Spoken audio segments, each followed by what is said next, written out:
এই খাজা গরিবে নওয়াজ মাইনুদ্দিন চিশতি আজমিরি রহমাতুল্লাহ আলাই, তার বয়স 90, বিয়ে করে নাই। বয়স কত? 90, এখনো বিয়ে করে নাই। একদিন স্বপ্নে দেখতেছে আল্লাহর হাবিব বলতেছে, কিরে মাইনুদ্দিন, সব সুন্নত পালন করস, আসল সুন্নত এখনো পালন করস নাই, বাকি রাখছস কে? ঘুম থেকে উঠা তিনি তার সুন্নত খুঁজতে লাগলেন। সকাল থেকে সন্ধ্যা পর্যন্ত, সন্ধ্যা থেকে সকাল পর্যন্ত আমার জীবন বাস্তবায়ন করতে কোন সুন্নত এখনো আমি আদায় করতে পারি নাই, তিনি খুঁজতে লাগলেন। একদিন, 2 দিন, 3 দিন তিনি খুঁজে এমন আর কোনো সুন্নত খুঁজে পায় না যেই সুন্নত তিনি দৈনন্দিন তার জীবনে বাস্তবায়ন করে না।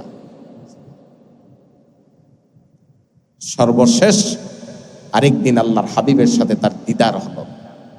সেই দিদারে আল্লাহর হাবিব আবার তাকে একই কথা বললেন। তিনি পাল্টা প্রশ্ন করলেন, ইয়া রাসূলুল্লাহ, কোন সেই সুন্নত যেই সুন্নত এখনো আমি পালন করতে পারি নাই? আল্লাহর হাবিব সাল্লাল্লাহু আলাইহি ওয়াসাল্লামের হাদিস, আন নিকাহু মিন সুন্নতি মান রাগিবা ফালাইসা মিন্নি, বিয়ে করা আমার সুন্নত, যে বিয়ে করলো না সে আমার দলভুক্ত হইল না। সাথে সাথে ঘুম ভেঙে গেছে, ফজরের পরই বিয়ের জন্য পাত্রী খোঁজা শুরু করছে।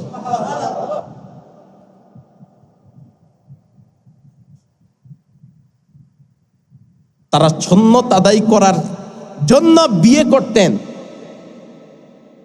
আর আমরা প্রশান্তি লাভ করার জন্য তো করি, পারলে হারাম পন্থা ব্যবহার করে আরো 2-4টা কাজ করি। নাউযুবিল্লাহ। Sunnah of Medina, the Islamic YouTube channel. আজ থেকে 1500 বছর আগে আল্লাহর হাবিব সাল্লাল্লাহু আলাইহি ওয়াসাল্লামের মাধ্যমে আল্লাহ রাব্বুল আলামিন আমাদেরকে জীবন ব্যবস্থা হিসাবে একটি দিন পরিপূর্ণ করেছেন, যেই দিনটার সহজ নাম হলো ইসলাম। যে কথাটা আল্লাহ পাক পবিত্র কোরআনুল কারীমের এক আয়াতে বলেন, আল-ইয়াউমা আকমালতু লাকুম দীনাকুম ওয়া আতমামতু আলাইকুম নি'মাতি ওয়া রাদিতু লাকুমুল ইসলাম দীনা। হে নবী মুহাম্মদ সাল্লাল্লাহু আলাইহি ওয়াসাল্লাম, আপনার উম্মতের জন্য আপনার মাধ্যমে আমি আমার দ্বীনকে আজকে পরিপূর্ণ করে দিলাম। সুবহানাল্লাহ। একটি পূর্ণাঙ্গ দ্বীন, জীবন ব্যবস্থা, নীতিমালা আল্লাহ পাক আমাদেরকে উপহার দিলেন। আর যেই দিনটা আল্লাহর পক্ষ থেকে স্বীকৃত, ইন্নাদ দীনা ইনদাল্লাহিল ইসলাম, আল্লাহ পাক ঘোষণা করেন পৃথিবীতে যত ধর্ম আছে সকল ধর্মের মধ্যে দ্বীন ইসলাম, এটা হলো আমি আল্লাহর মনোনীত একটি ধর্ম। সুবহানাল্লাহ। তাহলে বোঝা যায় এখন পৃথিবীতে যত দ্বীন আছে, ধর্ম আছে, কোনোটাই আল্লাহর মনোনীত নয়। আল্লাহর মনোনীত ধর্ম একটা, এটার নাম কি? ইসলাম। ইন্নাদ দীনা ইনদাল্লাহিল ইসলাম, একমাত্র ইসলামই হলো আল্লাহর মনোনীত ধর্ম।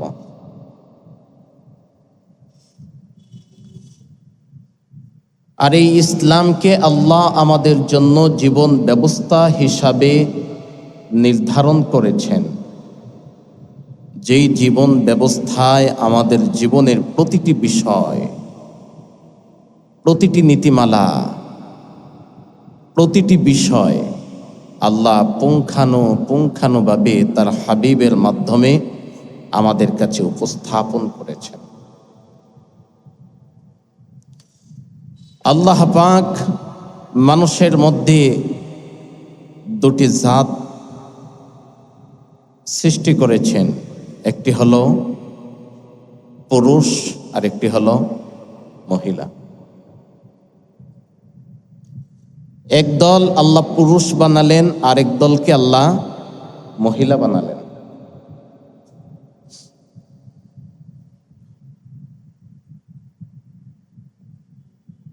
আল্লাহ পাক পবিত্র কোরআনুল কারীমের মধ্যে বলেন, ওমিন আয়াতিহি আন খালাকা লাকুম মিন আনফুসিকুম। মানুষের জন্য একটি চিন্তার বিষয়, নিদর্শন স্বরূপ, আন খালাকা, আমি সৃষ্টি করেছি, লাকুম, তোমাদের জন্য, আমি তোমাদের জন্য সৃষ্টি করেছি, মিন আনফুসিকুম, তোমাদের নিজ থেকে, আজওয়াজা, তোমাদের স্ত্রীদেরকে। অর্থাৎ আমি তোমাদেরকে সৃষ্টি করেছি এবং তোমাদের কাছ থেকে আবার তোমাদের স্ত্রীদেরকে সৃষ্টি করেছি, লিতাসকুনু ইলাইহা, যাতে করে তোমরা তোমাদের স্ত্রীর কাছ থেকে প্রশান্তি লাভ করতে পারো। সুবহানাল্লাহ। আমি তোমাদেরকেও সৃষ্টি করেছি, আবার তোমাদের মাধ্যমে তোমাদের স্ত্রীদেরকেও সৃষ্টি করেছি। কেন তাদেরকে বানালাম, কেন তাদেরকে সৃষ্টি করলাম? লিতাসকুনু ইলাইহা, যাতে করে তোমরা তাদের মাধ্যমে প্রশান্তি লাভ করতে পারো, আরামায়েশ উপভোগ করতে পারো।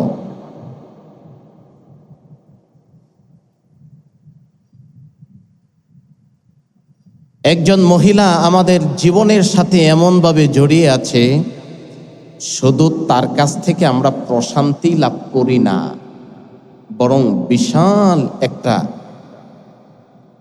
উপকার, একটা খেদমত আমরা গ্রহণ করে থাকি। যেমনটা আপনি চিন্তা করেন, যারা ব্যাচেলার, বিশেষ করে বাড়িঘর থেকে অনেক দূরে চাকরি বাকরি করে,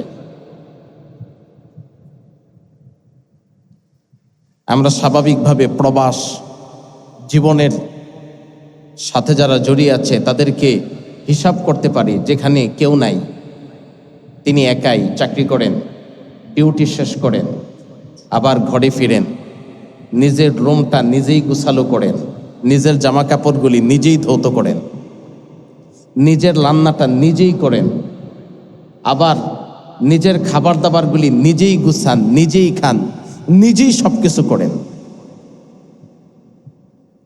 এটা কি তার জন্য খুব কষ্টের না? আবার আরেকজন দেশে থাকে, 2-4 ঘন্টা ব্যবসা করে বা চাকরি করে, চাকরি শেষ বাসায় ফিরে জামা কাপড়গুলি খুলে রাখে, গোসলখানায় ঢুকে গোসল করে, কাপড়ও ধৌত করে না, সেখানেই ফেলে চলে আসে। আসার সাথে সাথে খাবার রেডি, খাবার খাচ্ছে, খাবার শেষ, গুছানোর কোনো ঝামেলা নেই, বিশ্রাম নিচ্ছে।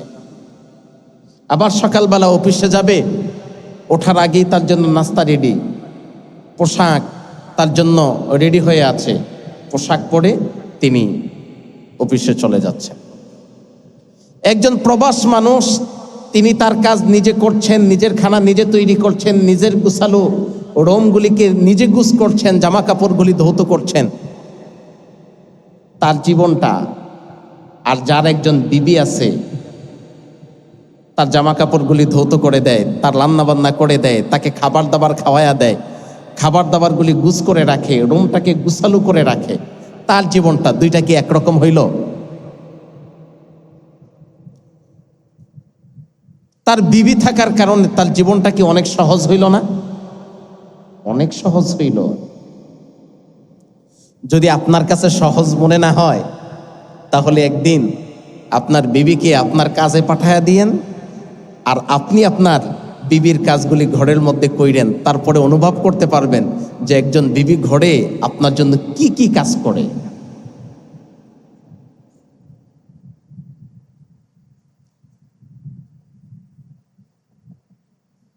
এজন্য আল্লাহ রাব্বুল আলামিন বলেন, লিতাসকুনু ইলাইহা, আমি তোমাদের জন্য নারীদেরকে সৃষ্টি করেছি, যাতে নারীদের মাধ্যমে তোমরা উপকার লাভ করতে পারো। উপকার শুধু একদিকে লাভ করবা বিষয়টা এমন না। একজন নারীর মাধ্যমে একজন পুরুষ চতুর্দিক থেকে উপকার লাভ করে। আবার সমাজে এমন কিছু পুরুষও আছে যেই পুরুষগুলো এই সমস্ত কাজও করে না, আবার চাকরি ব্যবসা বাণিজ্য এইটাও করে না। ঘরে বসে বসে খায়, আড্ডা মারে, সারাদিন রাজনীতি ফাজনীতি এদিক সেদিক ঘোরাফেরা করে, ঘরে আইসা খাবার সব কিছু ঠিকঠাক মতো থাকে। স্ত্রী চাকরি করে, ব্যবসা বাণিজ্য করে। আছে না এরকম?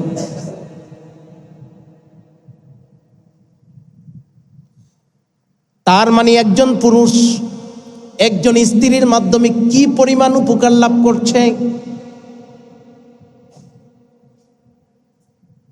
যেখানে একজন পুরুষ তার স্ত্রীর খাবারটা পর্যন্ত জোগাড় করে দেওয়া পুরুষের জন্য কর্তব্য, দায়িত্ব নির্ধারিত। এজন্য বিশেষ করে ইসলামিক রীতিনীতি কালচারে যারা জীবন ধারণ করে, বিশেষ করে কোরআনের দেশ সৌদি আরব, দেখবেন সেখানে প্রত্যেক ঘরে ঘরে কাজের মহিলা থাকে। স্ত্রীরা তাদের সন্তানকে পর্যন্ত ঠিকমতো লালন পালন করে না, কাজের মহিলারা তাদের সন্তানগুলাকে পর্যন্ত লালন পালন করে। এটা ইসলামী হুকুমত। আপনি আপনার ঘরে একজন নারী বিবাহের মাধ্যমে নিয়ে এসেছেন, কাজের মেয়ে না, দাসী না। আপনি এনেছেন আপনার প্রয়োজনে, তার কাছ থেকে লিতাসকুনু ইলাইহা, প্রশান্তি লাভ করবেন, তার কাছ থেকে আপনি উপকার লাভ করবেন। কিন্তু তার খাবার দাবার, তার ভরণ পোষণ, তার থাকা, তার চলাফেরা সব কিছু আপনি বহন করবেন।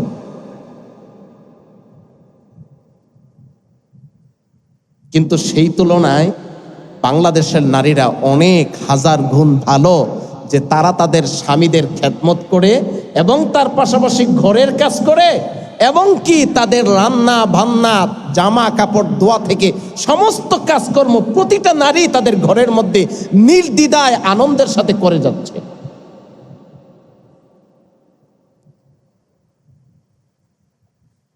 যদি ইসলামী হুকুমত থাকতো তাহলে আপনাকে রান্না বান্নার জন্য কাজের মহিলা রাখা লাগতো, অথবা হোটেল থেকে খাবার আইনা বউরে খাওয়ান লাগতো। আপনার জামা কাপড় স্ত্রী ধুইব দূরের কথা, আপনার স্ত্রীর জামা কাপড় ধোয়ার জন্য আরেকজন লোক লাগতো। কিন্তু এত সুযোগ সুবিধা পাওয়ার পরেও আমাদের সমাজে অনেক পাষণ্ড স্বামী আছে যারা স্ত্রীদেরকে নির্যাতন করে। আছে না?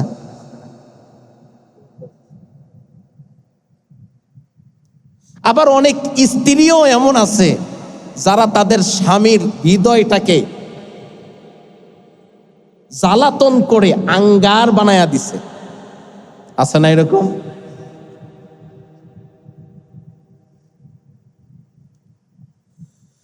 আল্লাহ রাব্বুল আলামিন বলেন লিতাসকুনু ইলাইহা, আমি তোমাদের কাছ থেকে তোমাদের জন্য নারীদেরকে, তোমার স্ত্রীদেরকে আমি সৃষ্টি করেছি যাতে করে তাদের মাধ্যমে তোমরা প্রশান্তি লাভ করতে পারো, আনন্দ উপভোগ করতে পারো, উপকার লাভ করতে পারো। ওয়াজআলা বাইনাকুম মাওয়াদ্দাতা ওয়া রাহমা, এরপরে আমি আবার উভয়ের মাধ্যমে সৃষ্টি করে দিয়েছি মাওয়াদ্দা, প্রেম ভালোবাসা।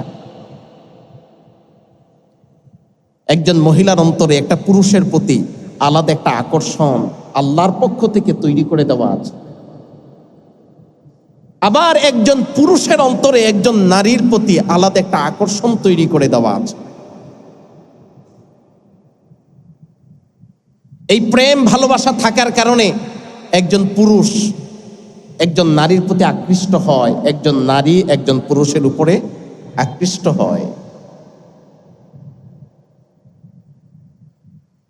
ওয়াজআলা বাইনাকুম মাওয়াদ্দা, আমি তোমাদের মাধ্যমে তোমাদের ভিতরে আলাদা একটি প্রেম ভালোবাসা তৈরি করে দিয়েছি। ওয়া রাহমা, এবং দয়া মমতা দিয়ে আমি আল্লাহ রাব্বুল আলামিন তোমাদের হৃদয়টাকে পরিপূর্ণ করে দিয়েছি। সুবহানাল্লাহ।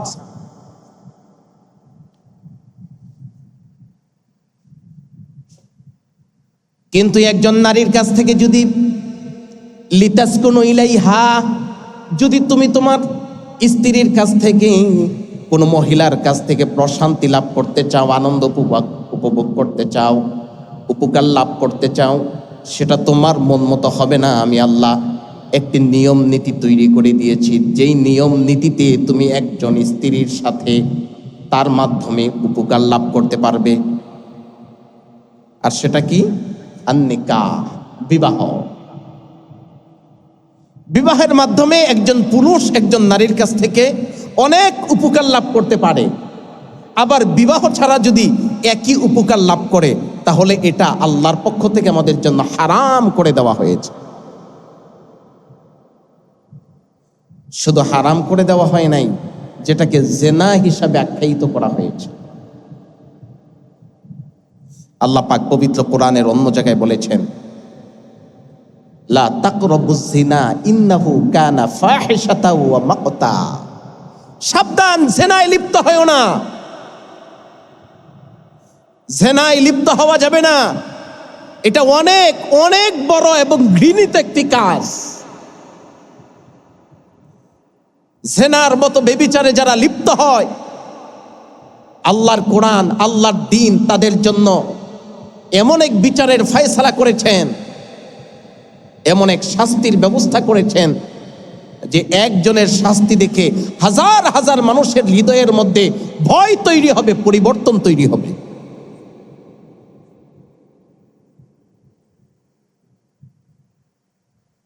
নারী পুরুষ যদি বিয়ের আগে জেনা ব্যভিচার করে, অবৈধ প্রেম ভালোবাসায় লিপ্ত হয়, তাহলে তার জন্য শাস্তি 100 দোররা, 1 সপ্তাহ বেত্রাঘাত করা, এবং তার সাথে তাদের 2 জনকে বনবাস দেওয়া 1 বৎসরের জন্য। 1 বৎসর বনবাস মানে এমন এক জায়গাতে নিয়ে দিয়ে আসবে যেখানে কোনো মানুষের জনবস্তি নাই, মানুষের মাধ্যমে কোনো উপকার লাভ করবে না, খাবার দাবার নাই, থাকার মতো কোনো পরিবেশ নাই, মরুভূমি, জঙ্গল।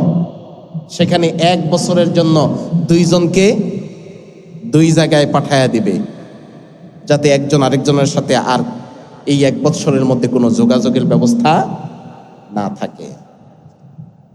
আর যদি বিয়ের পরে কেউ জেনা ব্যভিচারে লিপ্ত হয়, তাহলে ইসলাম তাদের জন্য কি শাস্তি নির্ধারণ করেছেন? আল্লাহর হাবিব বলেছেন যে বিয়ের পরে যারা জেনায় লিপ্ত হয় তাদেরকে রজম করে হত্যা করে ফেলা। রজম করে হত্যা করে ফেলা মানে হচ্ছে জনসম্মুখে বুক পর্যন্ত, কোমর পর্যন্ত মাটির নিচে পুঁতে বাকি জায়গা উপরে রেখে পাথর নিক্ষেপ করে মৃত্যুদণ্ড কার্যকর করা, এটাকে বলা হয় রজম। আচ্ছা বলেন, এই শাস্তি যদি বাংলাদেশে বাস্তবায়ন হয়, জেনা ব্যভিচার থাকবে? পরকিয়া এগুলি থাকবে? আরে জামাই থুইয়া অন্য পরপুরুষের সাথে সময় কাটাবে তো দূরের কথা, জামাইয়ের পিছনে দৌড়াই তো কুল পাইবে না। স্ত্রী রেখে অন্য স্ত্রী নিয়ে রাস্তাঘাটে ঘুরবে। এই যে গত পরশুদিন কি গেল, পহেলা বৈশাখ। পহেলা বৈশাখ কত ভিডিওতে দেখেছি। পহেলা বৈশাখ বউ রইছে ঘরে, আরেক মহিলা নিয়ে গেছে পার্কে।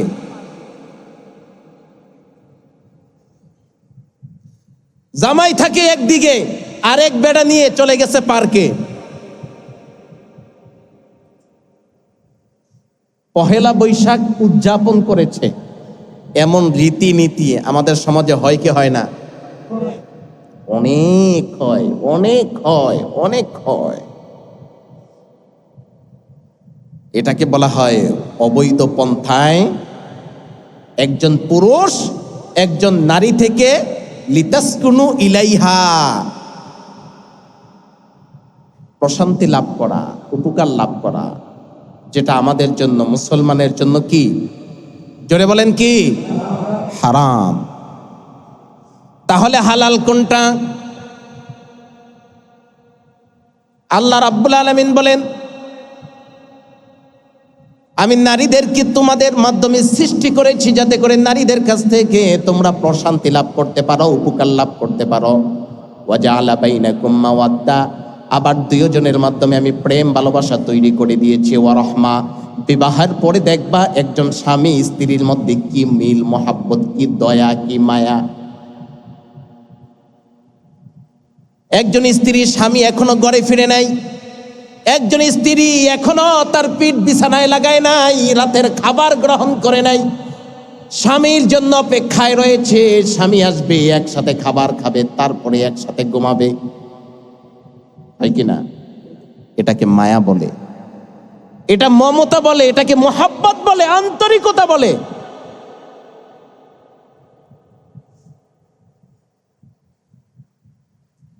আবার অনেক স্বামী আছে স্ত্রী অসুস্থ হইলে প্রেশান হয়ে যায়, কেমন করে স্ত্রীকে খুব দ্রুত সুস্থ বানানো যায়। স্ত্রী কখনো একা একা রাইখা কোথাও যায়ও না, খাবার দাবার খাইলে স্ত্রীকে নিয়ে খায়, বাহিরে যদি কোনো খাবার গ্রহণ করেও আবার দেখবেন কিছু কিছু মানুষ আছে পকেটে কইরা স্ত্রীর জন্য বাসা পর্যন্ত কিছুটা নিয়ে আসে, আছে না এরকম? এটাকে মোহাব্বত বলে, আন্তরিকতা বলে, যেটাকে আল্লাহ কোরআনের ভাষায় বলেছেন রহমা। বিয়ের পরে আমি নারী পুরুষের মাধ্যমে দুইজনের মধ্যে একটা ভালোবাসা তৈরি করে দিয়েছি, মোহাব্বত তৈরি করে দিয়েছি, আন্তরিকতা তৈরি করে দিয়েছি। এমনকি একজন নারী একজন পুরুষের মধ্যে এমন এক আন্তরিকতা তৈরি হয় যে একজন নারী একজন পুরুষের বিড়ে হয়ে সারা জীবনটা পর্যন্ত কুরবানি করে দেয়।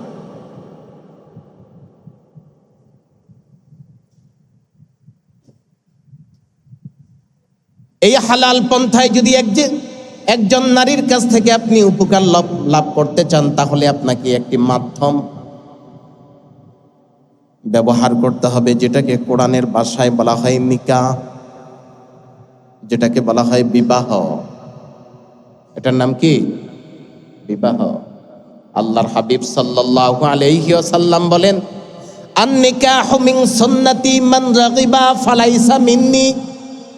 বিয়ে করা আমি রাসূলের সুন্নাত, যারা আমি রাসূলের সুন্নাতকে অবহেলা করলো, বিয়ে করলো না, না বিয়ে করে জীবনটা কাটায়া দিল, ওই ব্যক্তি আমি রাসূলের দলভুক্ত হতে পারবে না। আন নিকাহু মিন সুন্নতি মান রাগিবা ফালাইসা মিন্নি। বিয়ে করা আমি রাসূলের সুন্নাত, যে বিয়ে করলো না সে আমি রাসূলের উম্মত না।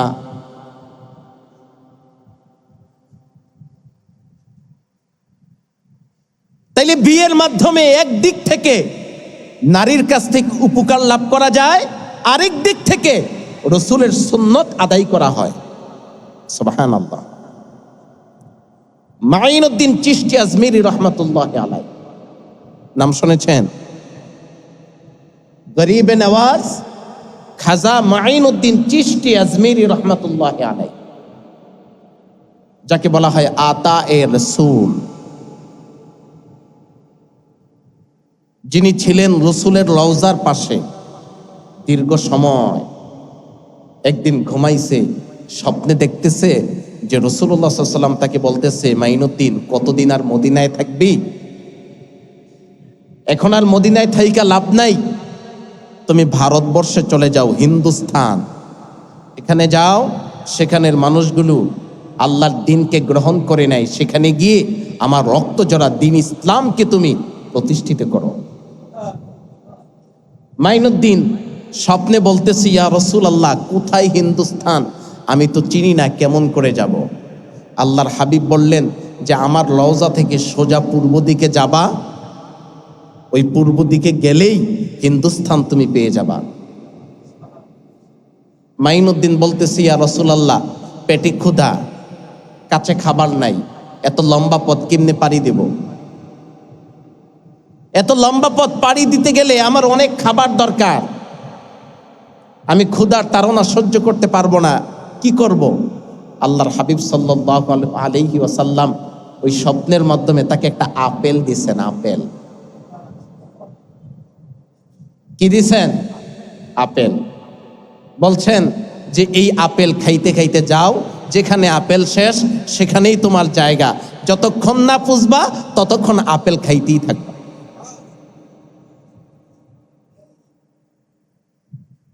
সাথে সাথে ঘুম ভেঙে গেছে। ঘুম ভেঙে দেখে হাতের মধ্যে আপেল। এই আপেল দিছে কে? নবী পাক সাল্লাল্লাহু আলাইহি ওয়াসাল্লাম। সুবহানাল্লাহ। তিনি আর এক মুহূর্ত দেরি করলেন না, এই আপেল খাওয়া শুরু করলেন আর পূর্ব দিকে হাঁটা শুরু করলেন। হাঁটতে হাঁটতে ভারতবর্ষে এসে উপস্থিত। এই লম্বা ৪,৫০০ কিলোমিটার পথ অতিক্রম করলেন। এই ৪,৫০০ কিলোমিটার পথ অতিক্রম করতে যত সময় লেগেছে, এই আপেল তার ক্ষুধা নিবারণ করিয়ে দিয়েছে। তিনি যেদিন প্রথম ভারতবর্ষে প্রবেশ করেছেন, একসাথে ৯০,০০০ হিন্দু সেদিন কলমা পড়ে মুসলমান হয়েছে। এই খাজা গরিবে নওয়াজ মাইনুদ্দিন চিশতি আজমিরি রহমাতুল্লাহ আলাই, তার বয়স ৯০, বিয়ে করে নাই। বয়স কত? ৯০, এখনো বিয়ে করে নাই। একদিন স্বপ্নে দেখতেছে আল্লাহর হাবিব বলতেছে, কিরে মাইনুদ্দিন, সব সুন্নত পালন করস, আসল সুন্নত এখনো পালন করস নাই, বাকি রাখছস কে? ঘুম থেকে উঠা তিনি তার সুন্নত খুঁজতে লাগলেন। সকাল থেকে সন্ধ্যা পর্যন্ত, সন্ধ্যা থেকে সকাল পর্যন্ত আমার জীবন বাস্তবায়ন করতে কোন সুন্নত এখনো আমি আদায় করতে পারি নাই, তিনি খুঁজতে লাগলেন। একদিন, ২ দিন, ৩ দিন তিনি খুঁজে এমন আর কোন সুন্নত খুঁজে পায় না যেই সুন্নত তিনি দৈনন্দিন তার জীবনে বাস্তবায়ন করে না। সর্বশেষ আরেকদিন আল্লাহর হাবিবের সাথে তার দিদার হলো। সেই দিদারে আল্লাহর হাবিব আবার তাকে একই কথা বললেন। তিনি পাল্টা প্রশ্ন করলেন, ইয়া রাসূলুল্লাহ, কোন সেই সুন্নত যেই সুন্নত এখনো আমি পালন করতে পারি নাই? আল্লাহর হাবিব সাল্লাল্লাহু আলাইহি ওয়াসাল্লামের হাদিস, আন নিকাহু মিন সুন্নতি মান রাগিবা ফালাইসা মিন্নি। বিয়ে করা আমার সুন্নত, যে বিয়ে করলো না সে আমার দলভুক্ত হইল না। সাথে সাথে ঘুম ভেঙে গেছে। ফজরের পরই বিয়ের জন্য পাত্রী খোঁজা শুরু করছে।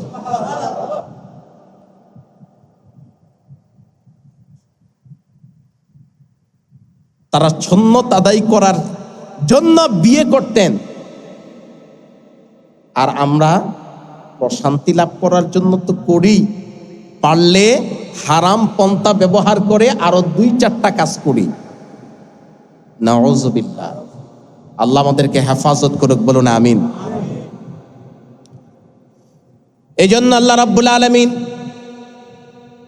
প্রশান্তি লাভ করার জন্য হালাল পন্থা করলেন, একটার নাম হলো নিকাহ, বিয়ের ব্যবস্থা। আর বিয়ের ব্যবস্থা ছাড়া কেউ যদি কোনো নারীর মাধ্যমে প্রশান্তি লাভ করে তাহলে সেটাকে হারাম ঘোষণা করলেন। সেটার জন্য আবার আল্লাহর পক্ষ থেকে আমাদের জন্য শাস্তি নির্ধারণ করলেন। আবার বিয়ের আগে একরকম শাস্তি দিলেন, বিয়ের পরে আরেক রকম শাস্তি দিলেন। কেন? বলে যে বিয়ের আগে তার তো স্ত্রী নাই, শয়তানের দোকায় পড়ে এমন গুনাহের কাজে লিপ্ত হয়ে যেতে পারে, এই জন্য শাস্তিটা কম, হালকা, পরিবর্তন হয়ে যাবে। কিন্তু বিয়ের পরে যদি আবার এমন কাজে লিপ্ত হয় তার জন্য শাস্তি মৃত্যুদণ্ড। কেন? কয় তার ঘরের মধ্যে স্ত্রী আছে, প্রশান্তি লাভ করার জায়গা আছে, কিন্তু প্রশান্তি লাভ করার জায়গা থাকার পরেও ওই জায়গা বাদ দিয়ে সে আরেক দিকে নজর দিছে। এজন্য অপরাধ 2টা হয়ে গেছে, অপরাধ বেশি হয়ে গেছে, এই জন্য তার শাস্তির পরিমাণও বেশি। এই জন্য আল্লাহ রাব্বুল আলামিন বললেন, বিয়ের মাধ্যমে তুমি এই পন্থা অবলম্বনের মাধ্যমে তুমি একজন মহিলা থেকে উপকার লাভ করবা, এটা তোমার জন্য হালাল সওয়াবের কাজ, ভালো কাজ, উত্তম কাজ। আর বিয়ে ছাড়া যে প্রশান্তি লাভ করবা এটা হারাম। এই জন্য নারী এবং পুরুষের জন্য আমি পর্দা নির্ধারণ করেছি। পর্দাল হিসাব কি ব্যবস্থা করছে? পর্দা। একজন নারীর জন্য পর্দা করা ফরজ, আবার একজন পুরুষের জন্য পর্দা করা ফরজ। কিন্তু আমরা অনেকেই জানি পুরুষের জন্য কোনো পর্দা নাই, শুধু পর্দা নারীর জন্যই। কিন্তু না, নারীর জন্য যেমন পর্দা করা ফরজ, পুরুষের জন্য তেমন পর্দা করা ফরজ। তবে তুলনামূলক পুরুষের পর্দা কম, নারীর পর্দা বেশি। একজন নারীর মাথার তালু থেকে পায়ের তলা পর্যন্ত প্রত্যেকটা অঙ্গ পর পুরুষ থেকে দৃষ্টিগোচর করে রাখা, ঢেকে রাখা, আবদ্ধ করে রাখা প্রতিটা নারীর জন্য ফরজ। আবার একজন পুরুষ নাভির উপর থেকে হাঁটুর নিচ পর্যন্ত এই পরিমাণ জায়গা সর্বক্ষণিক সময় ঢেকে রাখা ফরজ। এই জন্য নারীর জন্য আল্লাহ পর্দা নির্ধারণ করলেন, আবার তেমন করে পুরুষের জন্য পর্দা নির্ধারণ করে দিলেন। পুরুষ যেন নারী থেকে পলায়ন করে, আবার নারী যেন পুরুষ থেকে পলায়ন করে। পুরুষ যেন নারী থেকে দূরে থাকে, নারী যেন পুরুষ থেকে দূরে থাকে।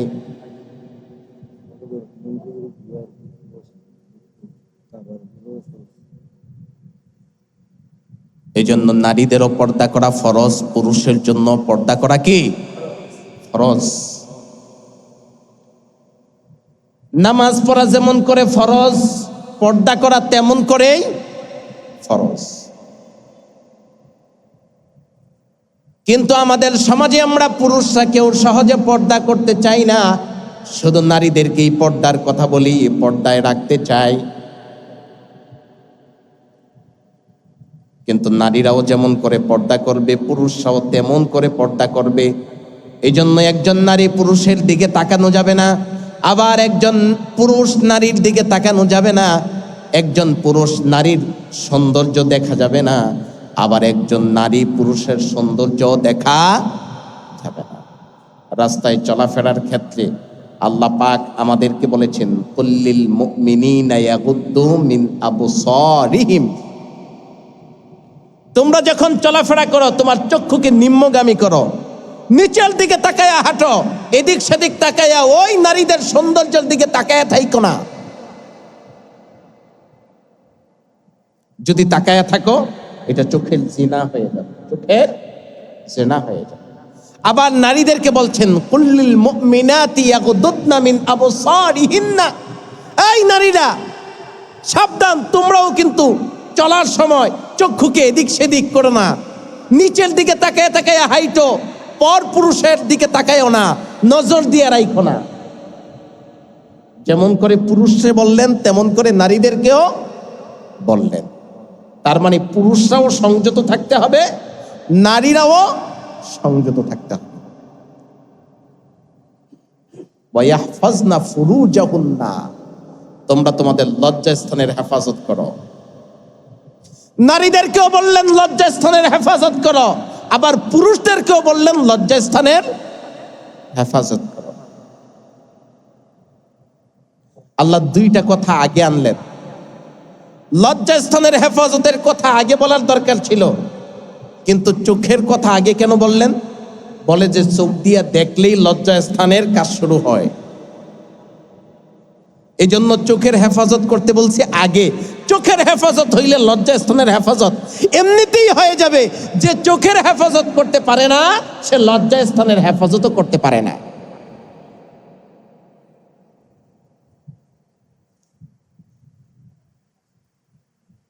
এই জন্য আমাদেরকে পর্দা করতে হবে, আমাদের চক্ষুকে আগে হেফাজত করতে হবে। নারীদের প্রতি আমাদেরকে তাকিয়ে থাকা যাবে না, আবার নারীরাও পুরুষের প্রতি সৌন্দর্যের দিকে তাকিয়ে থাকা যাবে না।